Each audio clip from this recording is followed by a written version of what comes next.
Sunshine, travel, pool days, barbecues. Summer almost seems perfect if it weren't for those pesky mosquitoes.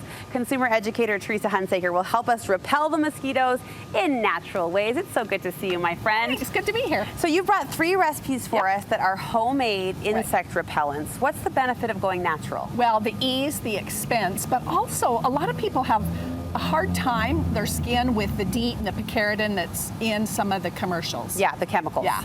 Okay, when might we want to stick to more of a store-bought When spray? you're going to be out in really deep woods and know that there is the higher potential of like the West Nile virus and things like that. So but other than that, these work great. Okay. The whole goal is to repel. Yeah. So our body automatically gives off odors that can be attractive, like the pheromones that we've heard about and stuff like that. So we want to cover it up, we want to mask it, and we can do that. The first concoction is pretty simple. Very simple.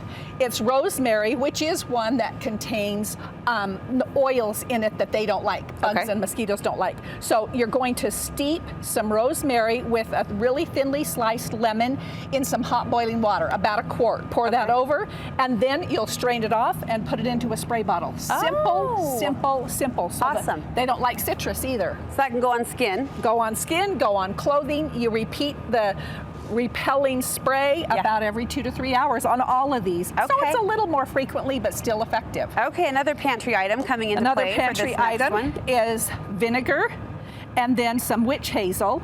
And again, they don't like the smell of those, but then we're going to put some citronella and some eucalyptus in it. And just a few drops of that. So it's about 1/3 of a cup and 1/3 of a cup, and then some oils. And essential oils are so easy to come by. They just really are. And again, that's what repels, is that odor. Okay. So love it. This third recipe might leave us feeling like we're baking.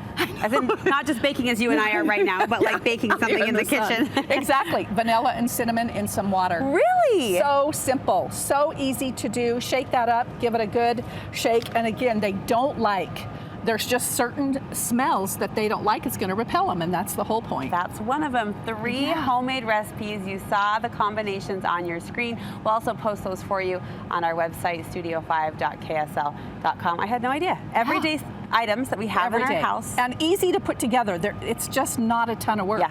And I'm glad you mentioned Shake the and expense go. too. Shake and go. That's right. Sounds like a Taylor Swift song. I won't make you dance, but thanks for singing. Teresa, we love you. Thank you so much.